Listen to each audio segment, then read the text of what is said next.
দুনিয়ার মধ্যে আর কেউ হতে পারে না। তুই আলেমদের বিরুদ্ধে কেমনে লেখালেখি করস? 1000 আবেদকে যদি আজ থেকে যদি 100 বছর যদি সেজদায় দিতে তাকে একজন আমার মতো অযোগ্য ব্যক্তি নাইমকে যদি এক পাল্টাই দেয়, 1000 আবেদকে যদি এক পাল্টা দেয়, আমি নাইমের পাল্টা কিন্তু বাড়ি হবে। কেন জানি? শুধুমাত্র আমার হাদিসের শেষ পর্যন্ত রসুল পর্যন্ত পৌঁছেছে। ওই আবেদটা কিন্তু বয়ান শুনেছে, কিন্তু উনার হাদিসটা কিন্তু রসুল পর্যন্ত পৌঁছে নাই। তুই একজন ব্যক্তিকে কেমনে মুনাফিক বললি? আমি তাকে জবাব দিয়েছি, ভাই তুই যে যার ব্যাপারে লেখলি সে একজন আলেম। আলেম ভুল করবে, আলেম ক্ষমা চাইবে, আলেমের বিচার করবে। আলেম না, তোকে কে ক্ষমতা দিয়েছে? তুই কেমনে লেখালেখি করস ফেসবুকের মধ্যে? এ নাফরমান, তোকে কে শক্তি দিয়েছে? তোকে কে বাক শক্তি দিয়েছে আলেমদের বিরুদ্ধে? তুই কেমনে লেখালেখি করস? আলেমরা দোষ করবে, আলেমদের কাছে তারা ক্ষমা চাইবে। তুই কি আসছস? তুই কে বেটা? তুই কিসের শিক্ষিত হলি? তুই আলেমদের ব্যাপারে কেমনে লেখালেখি করস? জামাত ইসলাম নিয়ে, হেফাজত নিয়ে তাদের দ্বন্দ্ব থাকতে পারে, আলেমদের বিচার আলেমরা ঠিক করবে। তুই কেমনে লেখালেখি আরেকজনের হুজুরদের বিরুদ্ধে তুই কেমনে লেখালেখি করস? তাকে কেমনে নাফরমানি করতে পারস? তাকে কেমনে নাফরমান ডাকতে পারস? তোকে কে শক্তি দিয়েছে? ভাই আমরা কিন্তু এমনি দেখতেছি, আমরা কিন্তু ছাড় দেব না। দেখতেছি আমাদের উস্তাদদের ব্যাপারে যদি কেউ যদি লেখালেখি করে, আমাদের উস্তাদদের ব্যাপারে যদি কেউ যদি লেখালেখি করে, আমরা দেখবো না, যেখানে পাই সেখানে জুতা দিয়ে দিয়ে আলগাত করে করে তোদেরকে পিটাবো। আমাদের হুজুরদের বিরুদ্ধে তোদের লেখার কেউ সুযোগ দেয় নাই, আল্লাহ পর্যন্ত সুযোগ দেয় নাই। আলেমরা দুষ করবে, আমি আল্লাহ বিচার করব। তোকে কে ক্ষমতা দিয়েছে? তোর রাজনীতিক তোর বাসার মধ্যে তোকে কে ক্ষমতা দিয়েছে আলেমদের বিচার করা? আলেমদের ব্যাপারে তুই কেমনে লেখালেখি করস? এমন হাদিসের মধ্যে আছেন আলেমদের।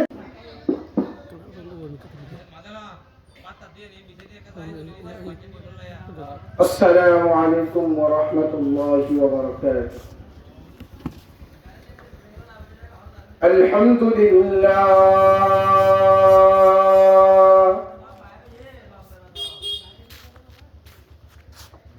الحمد لله نحمده ونستعينه ونستغفره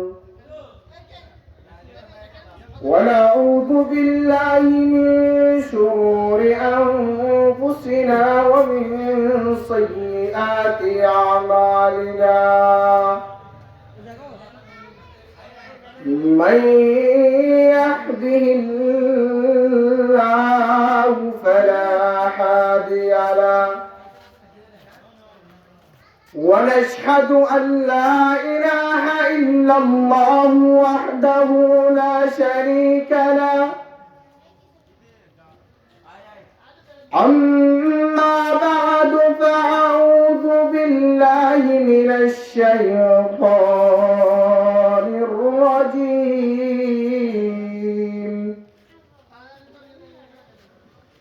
بسم الله الرحمن الرحيم قل إن كنتم تحبون الله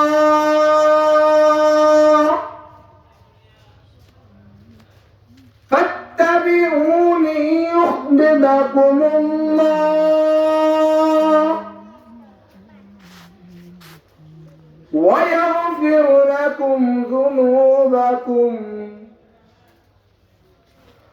والله غفور رحيم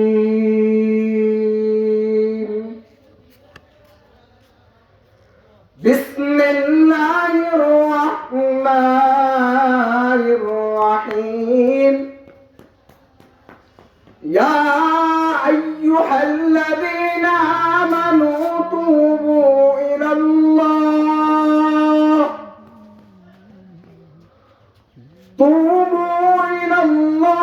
توبة نصوحا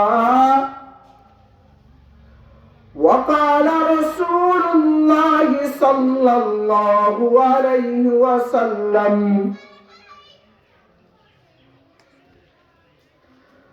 من أحب سنتي فقد أحبني ومن أحبني كان معي في الجنة وقال رسول الله صلى الله عليه وسلم عن بريدة رضي الله تعالى عنه قالت فجاءت بالغامدة فقال يا رسول الله إني قد سمعت فطهرني وإنه ربها أو كما قال عليه الصلاة والسلام রামু উপজেলার অন্তর্গত রাজারকুল ইউনিয়ন মধ্যম শিকদারপাড়া জামে মসজিদ ও যুব সমাজের উদ্যোগে একদিন বেদ ইসলামিক মহাসম্মেলনের প্রধান অতিথি বিশেষ অতিথি আশিকিন জাকিরিন মুহিব্বিন আয়কায়ে নামদার তাজেদার মদিনা সৈয়দুল আম্বিয়া খাতামুন নবিয়্যিন মুহাম্মাদুর রাসূলুল্লাহ সাল্লাল্লাহু আলাইহি ওয়াসাল্লামের উত্তর শরীরায় মাহফিলের মধ্যে আসবেন। আমার মতো অযোগ্য গুনাহগার ব্যক্তি নিজেকে নিজে দ্বন্দ্ব মনে করতেছি, অনেক মুরব্বীদের সাথে বসতে পারবো, এটার জন্য তাদের সাথে মুলাকাত করতে পারবো। আসলে আমার একজন মুরব্বী এখানে যিনি আছেন, উস্তাদে মুহতারাম হযরত মাওলানা আল্লামা মুফতি দিলওয়ার হোসেন সাহেব, প্রধান মুফতি রাজারকুল আজিজুল উলুম মাদ্রাসা, খতিব মসজিদে সুফিয়া তারাবুনিয়া সাড়া কক্সবাজার। আমি আসলে এই হুজুরের কাছে আমি 14টা বছর হুজুরের কাছে আমি আল্লাহ রসুলের হাদিস গুনা এই হুজুরের থেকে পড়েছি, কালামুল্লাহ শরীফ হুজুর থেকে পড়েছি। হুজুরকে দেখলে মনে হয় একজন সাধারণ মানুষের মতন, কিন্তু না, যারা যোগ্যপূর্ণ ব্যক্তি তারা এভাবেই থাকে। আমাদের দেশে একটা কথা আছে, হাইল্লা গড়া লড়ে বেশি। যাদের এলম কালাম নাই তারা কিন্তু টকবক টকবক করতে থাকে, কিন্তু যারা এলমদার, এখান থেকে তো বোঝা যায় আল্লামা মুফতি আব্দুল মালিক সাহেব, যিনি বাইতুল মুকাররমের খতিব, কত বড় আলেম, কিন্তু আপনারা চিনতেন না। যখন বাইতুল মুকাররমের যখন খতিব হইল তখন আপনারা তাকে চিনতেছেন। আল্লাহ তাআলা আমাদের হুজুরদেরকে, আমাদের সুল পরিমাণ, আমাদের হায়াত গুলো আমাদের হুজুরদেরকে দাও, আমিন। আমি কুরআনে মাজিদ থেকে ছোট্ট 2টা আয়াতে কারিমা তেলাওয়াত করেছি। বিশ্বনবী মুহাম্মদুর রাসূলুল্লাহ সাল্লাল্লাহু আলাইহি ওয়াসাল্লামের অগণিত হাদিস থেকে ছোট্ট 2টা হাদিসে কারিমা পড়েছি।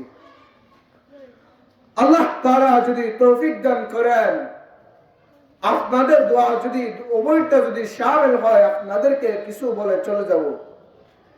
কিন্তু আমাদের এলাকাবাসী, আমাদের মা ভাই, তাদেরকে কি বলবো? নিজের হেদায়েতের জন্য, নিজেকে নিজের যোগ্যতা বানানোর জন্য নিজেকে নিজে আমল, নিজেকে নিজে বয়ান করবো ইনশাআল্লাহ। আল্লাহ তাআলা কুরআনে মাজিদ में ইরশাদ ফরমান, কুল ইন কুনতুম তুহিব্বুন আল্লাহ, হে নবী আপনি বলে দেন, ফাত্তাবিউনি ইউহিব্বুকুমুল্লাহ, আমি আল্লাহকে ভালোবাসতে বলো, ওয়া ইয়াগফির লাকুম যুনুবাকুম, ওয়াল্লাহু গফুরুর রহিম। তুমি নবীর সুন্নাত গুলাকে আটকে ধরতে বলো। আমি আল্লাহকে যদি ভালোবাসে, তুমি নবীর যদি সুন্নাত গুলাকে যদি আটকে ধরে, তাদের কি লাভ হবে ভাই? তাও আল্লাহ তাআলা কুরআনে মাজিদের মধ্যে বলেন, ওয়াগফির লাকুম যুনুবাকুম ওয়াল্লাহু গফুরুর রহিম। আমি তাদেরকে ক্ষমা করে দেব যতক্ষণ পর্যন্ত জান্নাতে প্রবেশ করবে না, ততক্ষণ পর্যন্ত আমি তাদের জিম্মাদারি নিয়ে নেব। শুধু তাই না, আমার হাবিব বিশ্বনবী মুহাম্মদুর রাসূলুল্লাহ সাল্লাল্লাহু আলাইহি ওয়াসাল্লামের সাথে তাদেরকে জান্নাতে পড়াবো আমি। ভাই ও সিদ্ধার পাড়ার মুসলমান যুবকরা, যুবতীরা, কথাগুলা দিল দিয়ে শুনো ভাই। আমরা অনেক খারাপ হয়ে গেলাম। জুহুরের পরে যারা বয়ান করে, আসরের পরে বয়ান করে, মাগরিবের পরে যারা বয়ান করে ভাই, তাদের বাপের কিতাব থেকে তো কেউ বয়ান করে না, আল্লাহর কুরআন থেকে তারা বয়ানগুলা করে। তাদের কথাগুলা কেউ শুনে না, কিন্তু প্রধান বক্তা ফল হোক বিলা হোক, তার বক্তার জন্য সবাই বসে থাকে। আই বাপ, কাল কিয়ামতের ময়দানের মধ্যে যদি আল্লাহ তাআলা যদি জিজ্ঞাসা করে, আই বান্দা, আমার হাবিবের সুন্নাত গুলার উপর আমল করার জন্য বলেছিল, দুপুরের পর হোক, আসরের পর হোক, মাগরিবের পর হোক, ফজরের পর হোক, কিন্তু আমার কথা তো বলেছিল, তারা তো নাচ গানের কথা বলো নাই, তোমরা কেন শুনো নাই, তোমরা কেন আমল করো নাই? আল্লাহ তাআলা তার কারণে জাহান্নামের দিকে আগায় দিবে। আই মুসলমান, তোমাকে কে জান্নাতের সার্টিফিকেট দিয়ে দিল? হযরতে ওমর রাদিয়াল্লাহু তাআলা, আবু বকর রাদিয়াল্লাহু তাআলা, উসমান রাদিয়াল্লাহু তাআলা, তারা তো জলিলুল কদর সাহাবী ছিলেন, তারা তো জান্নাতের সার্টিফিকেট পানেওয়ালা ব্যক্তি ছিলেন। তারা যদি কান্নাকাটি করতে করতে যদি মৃত্যু পর্যন্ত যদি কান্নাকাটি করতে পারে, তুই আমি দাড়িগুলা সাইটা কাইটা কাইটা কাইটা সেলুনের মধ্যে বেড়ে দিচ্ছি, নামাজ নাই, দোয়া নাই, সমস্ত কিছু বাদ দিলাম, আরো হুজুরদের বিরোধিতা লেখো ভাই, আরো নাকি ইসলাম কায়েম করবে।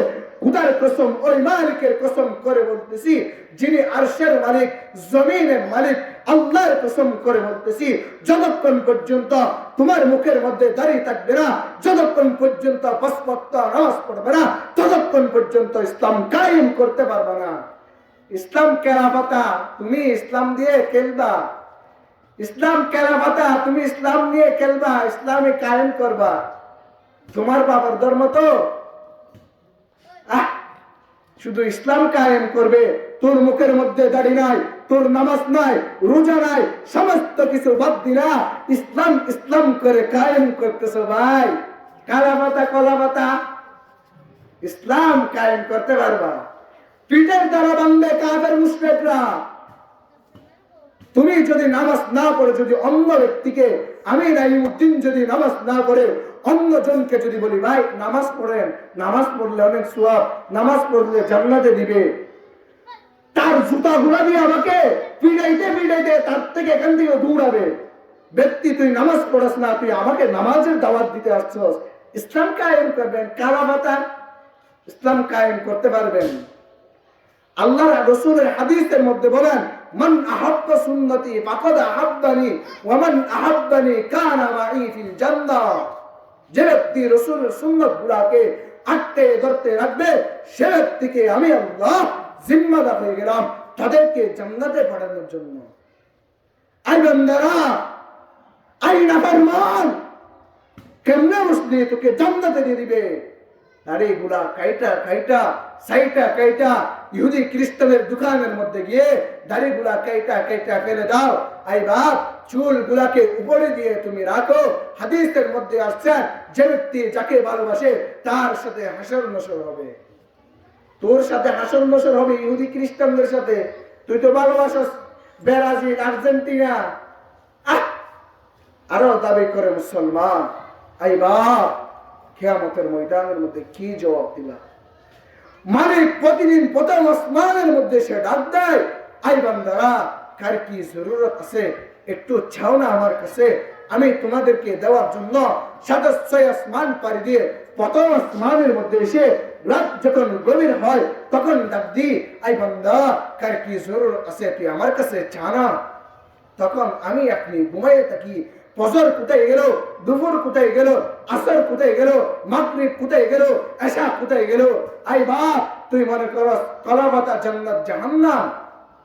আই বাপ, শুধু একটু গরম পড়লে সহ্য করতে পারি না, জাহান্নামের আগুন কেমনে সহ্য করবা? মান আহাব্বা সুন্নতি ফাকাদ আহাব্বানি ওয়া মান আহাব্বানি কানা মাই ফিল জান্নাহ। যে ব্যক্তি হাবিবের সুন্নাত গুলাকে আটকায় ধরে রাখবে সে ব্যক্তির জিম্মাদার হয়ে যাবে আমার আল্লাহ। যতক্ষণ পর্যন্ত জান্নাতে পুষবে না ততক্ষণ পর্যন্ত জিম্মাদার দিবেন আমার আল্লাহ। আই বাপ, দাড়ি গুলা, তুমিও তো যুবক, আমিও তো যুবক। মাদ্রাসায় যারা করে তোমার মতন যুবক, তারা যদি দাড়ি গুলা রাখতে পারে, দাড়ি রাখলে কি লাভ তোমাদেরকে আমি শোনাই। দাঁড়িয়ে রাখলে টেলিভিশনের মধ্যে বৈশা বৈশা ইহুদি খ্রিস্টানের নাচ গান দেখতে মন চাইবে না। দাঁড়িয়ে রাখলে ইহুদি খ্রিস্টানদের খেলাকে তোমার দেখতে মন চাইবে না। দাঁড়িয়ে রাখলে জেনা করতে মন চাইবে না। দাঁড়িয়ে রাখলে আজানের ধ্বনি হলে দোকানের মধ্যে বসে থাকতে মন চাইবে না। আই বাপ, তোমাদেরকে কেমনে বুঝাইতাম? আমার আল্লাহ ডাক দেন, ইয়া আইয়ুহাল্লাযীনা আমানু তুবু ইলাল্লাহ। হে ঈমানদারগণ, তোমরা তওবা করো, তওবাতান নাসুহা, তওবাই নাসুহা। ইয়া আইয়ুহাল্লাযীনা আমানু, হে ঈমানদারগণ বলো রে। 1000 বার কোরআন শরীফের মধ্যে ডাক দেন, তুমি আপনি আমি আপনি কিন্তু ছাড়া দিনা। আই বাপ, তোমাদেরকে কেমনে বুঝাইলে তুমি কেমনে বুঝবা?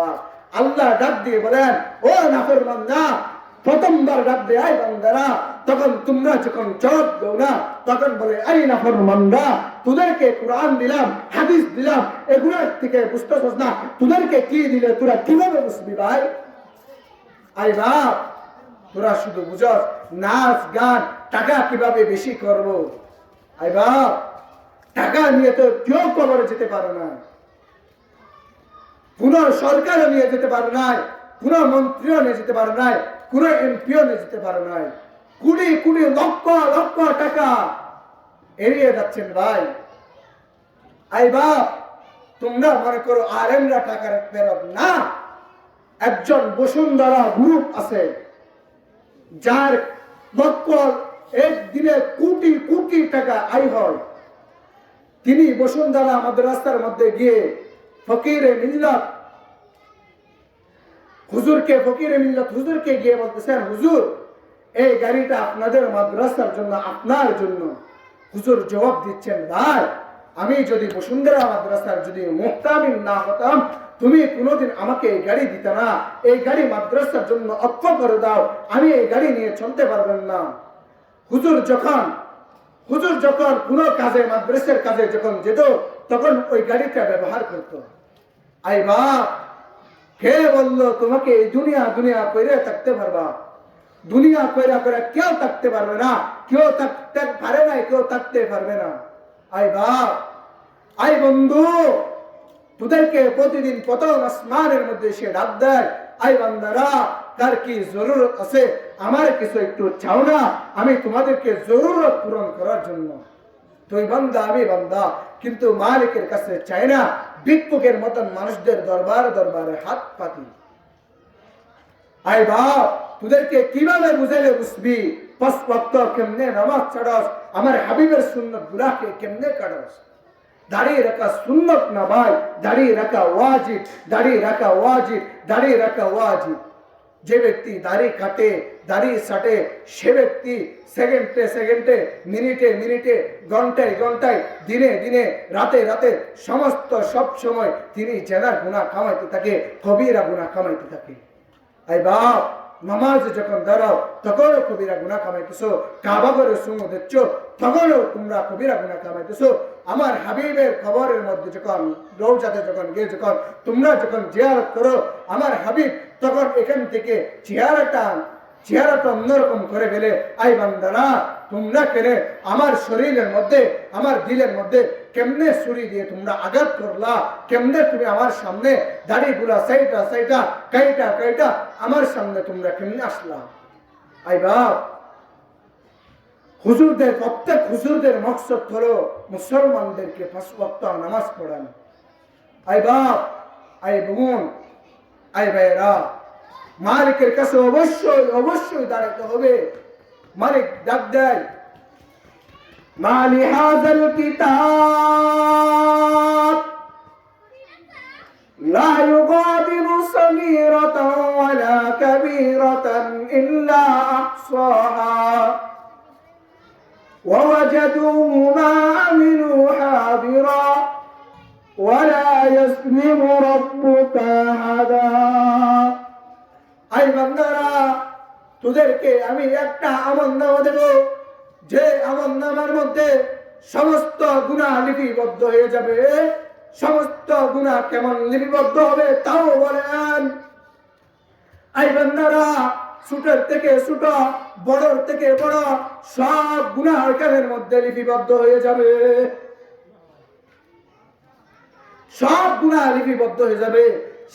শিকদার পাড়া স্টেশনের মধ্যে বৈশা বৈশা আরেকজনের গীবত করছিলা, আরেকজনের কথা বলেছিলা, এই কথাগুলা সমস্ত গুনাহ এগুলোর মধ্যে লিপিবদ্ধ হয়ে যাবে। বাপ, আই বাপ, তোমাদেরকে কেমনে বুঝাবো?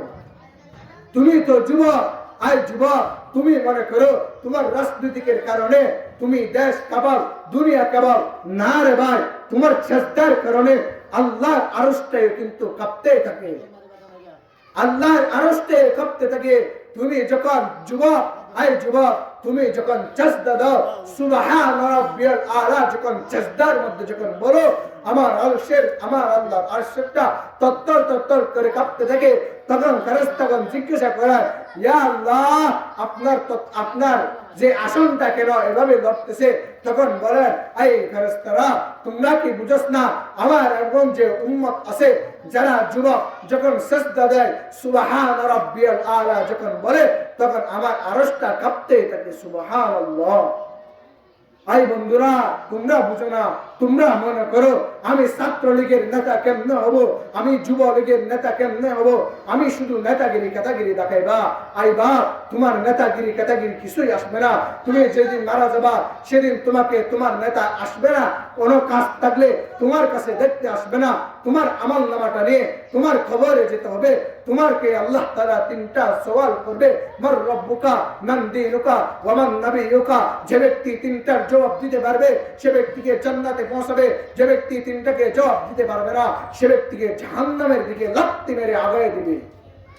আই বাপ, কেমনে বুঝবি তুই? তোরটা দিলটা এমন ভাবে কালো হয়ে গেল, নাচ গান শুনতে করতে, নাচ গান দেখতে দেখতে। নাচ গান তো ইহুদি খ্রিস্টানরা করে, ইহুদি খ্রিস্টানের চক্রান্ত তোর কাছে কেমনে আসলো? আরো দাবি করস একজন মুসলমানের ছেলে। আই বাপ, আই ভাইয়েরা, তোদের পায়ে হাত দিয়ে বলি, গুনাহ ছেড়ে দে। গুনাহ যখন ছেড়ে দিবি, হক কোনটা, হালাল কোনটা, জায়েজ কোনটা, নাজায়েজ কোনটা, সবগুলা দেখতে পারবি। আই বাপ, তোদেরকে কিভাবে বুঝাইলে তোমরা বুঝবি বল? আমার আল্লাহ, আল্লাহ রসুলের হাদিস বলতেছেন, কুরআন বলতেছেন, এই কুরআনের মধ্যে সমস্ত আয়াতে কারিমের মধ্যে, রসুলের হাদিসের মধ্যে সমস্ত জায়গায় জায়গায় শুধু একটাই বর্ণনা, আই বান্দারা, তোমরা গুনাহ ছেড়ে দে, গুনাহ ছেড়ে দিয়ে মুত্তাকি হ। মুত্তাকি হইলে তোদের কি লাভ? তোদেরকে আমি মাফ করে দিয়ে তোদেরকে জান্নাতে পৌঁছে দেব। আই বাপ, তোমাদেরকে কেমনে বুঝাইলে বুঝবা? তোমার আমার মতন যুবক ভার্সিটি পড়ে, স্কুলে পড়ে, কলেজে পড়ে, সমস্ত জায়গায় জায়গায় পড়ে, তোমার মতন আমার মতন র্যাব আছে, পুলিশ আছে, বর্ডার গার্ড আছে, আর আনসার আছে, বিজিবি আছে, তোমার মতন আমার মতন যুবক, তারা যদি দাঁড়িয়ে রাখতে পারে, 5 ওয়াক্ত নামাজ পড়তে পারে, তুমি আমি কেন 5 ওয়াক্ত নামাজ পড়তে পারবো না? ভাই বাপ, আরো নাকি ইসলাম কায়েম করবে। আমি কালকে শপথ করে গেছিলাম আজ থেকে কোনোদিন বয়ান করব না। একজন হুজুর আছেন নানুপুরি হুজুর, একটা ওয়াজ করছেন, এটা কিন্তু আমি শেয়ার দিয়েছি। কালকে এক আল্লাহর ব্যক্তি যারা ইসলাম কায়েম করবে, ওরকম একজন ব্যক্তি বলতেছেন, এই গাজাকুল হুজুর কি বলে, নাউযুবিল্লাহ মিন যালিক।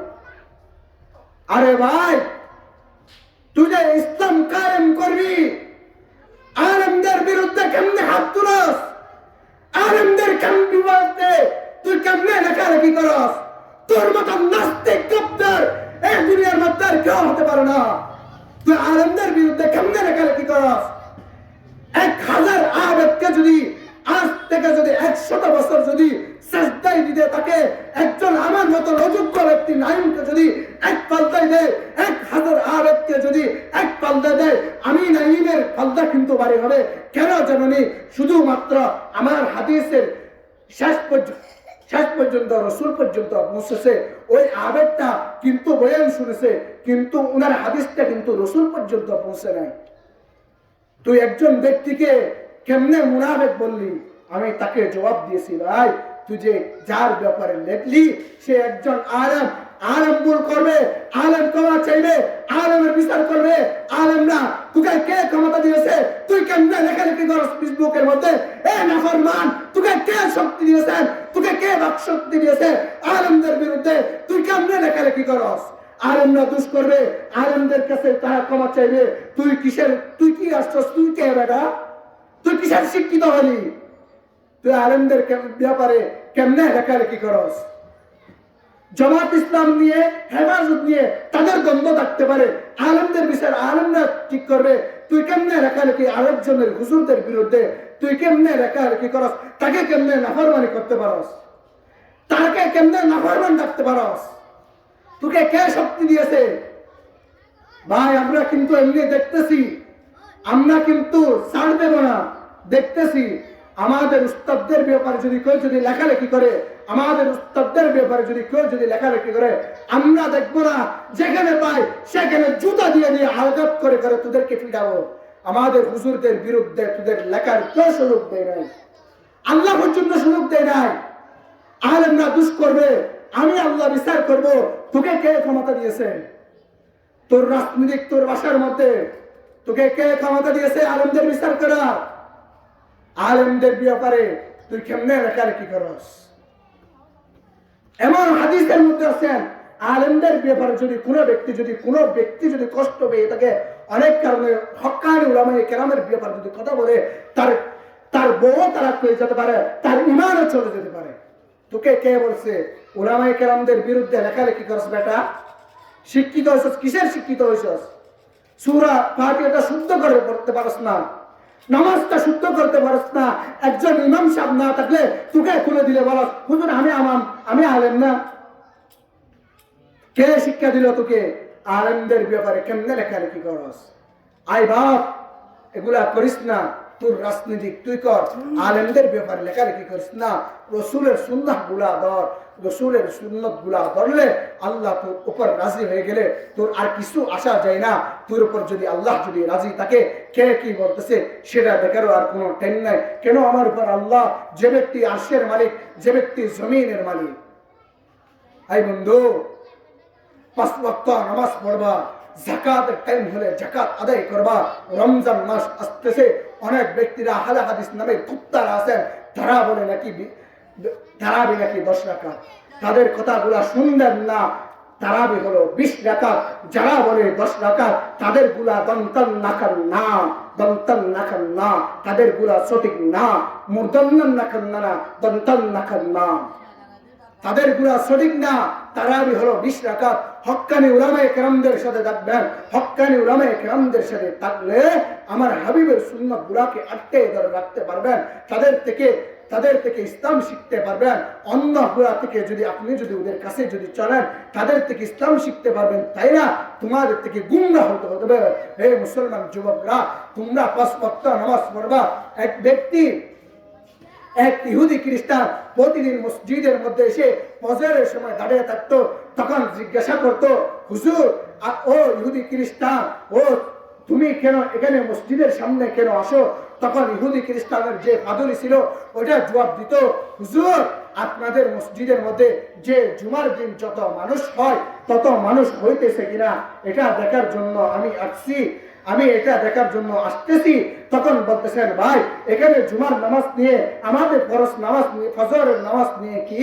তখন বলতেছেন, ও হুজুর আপনাদের মসজিদের মধ্যে যেদিন এই যে জুমার দিন যত মানুষ হয় ততদিন প্রতিদিন যে ফজরের নামাজের মধ্যে যেদিন মানুষ হবে আপনারা মনে করবেন আপনাদের ইসলাম কায়েম হইতেছে। ইহুদি খ্রিস্টানরা নামাজের মর্যাদা বুঝতে পারলো, হাদিসের মর্যাদা বুঝতে পারলো, কিন্তু তুমি আমি মুসলমান হওয়ার পরেও হাদিসের মজা বুঝতে পেলাম না, কোরআনের মজা বুঝতে পেলাম না, নামাজের মজা বুঝতে পেলাম না। আই বাপ, আল্লাহর রাস্তে যারা মাদ্রাসার মধ্যে পড়ে তারাই তো তোমার মতন যুবক। তারা যদি রাত্রে 3টা উঠে যদি তাহাজ্জুদ পড়তে পারে, তারা যদি ফজরের সময় যদি ইশরাক আওয়াবিল পড়তে পারে, সমস্ত কিছু যদি তারা পারে, তারাই তো তোমার মতন মুসলমান। আমিও তো তোমার মতন মুসলমান, তালেবের আমরাই তো তোমার মতন মুসলমান, যারা বয়ান করবে তারাই তো তোমার মতন মুসলমান। তারা যদি নামাজ পড়তে পারে, তারা যদি রসুলের সুন্নাহগুলাকে যদি আটকে ধরে রাখতে পারে, তারা যদি 5 ওয়াক্ত নামাজ পড়তে পারে, তারা যদি দাড়িগুলা যদি রাখতে পারে, তুমি কেন পারবে না? তোকে কে জান্নাতের সার্টিফিকেট দিল ভাই? আই বাপ, কিয়ামতের ময়দানের মধ্যে মালিকের সামনে প্রত্যেক জনের দাঁড়াইতে হবে, তোমার আমার বিচার করবে। তাও না ভাই, শুধু আমার আপনার বিচার করবে না, কুকুর আর শুকুরের বিচার করবে। কুকুর আর শুকুরের বিচার করার পরে বলবে, কুনু তুরাবা, তোমরা মাটি হয়ে যাও। আই মুসলমান ভাইয়ের আমার, জিন জাতি আর মানব জাতি কিন্তু তারা কিন্তু মাটি হইতে পারবে না। তাদেরকে জান্নাতে দিবে, জাহান্নামে দিবে। আই বান্দা, জান্নাতে দিলে জাহান্নামে দিলে তোর কিন্তু জান্নাতে যেতে হবে। আই বান্দা, আল্লাহর রাস্তে 5 ওয়াক্ত নামাজ পড়বেন, মা বাবার হকগুলা মা বাবাকে আদায় করবেন। আল্লাহ তাআলা সমস্ত মুসলমান নর নারীকে, পর্দা নারীদেরকে পর্দার সহিত চলার তৌফিক দান করো। মুসলমান ছেলেদেরকে, মুসলমান যুবতীদেরকে, প্রত্যেক মুসলমানদেরকে 5 ওয়াক্ত নামাজ পড়ার তৌফিক দান করো। যে কথা বলেছি আপনারা যদি কষ্ট পেয়ে তাকে মাফ করে দিবেন। আল্লাহর রাস্তে যে কথা বলেছি সর্বপ্রথম নিজেকে আমল করার তৌফিক দান করো, আপনাদেরও আমল করার তৌফিক দান করো। আসসালামু আলাইকুম ওয়া রাহমাতুল্লাহি ওয়া বারাকাতুহু।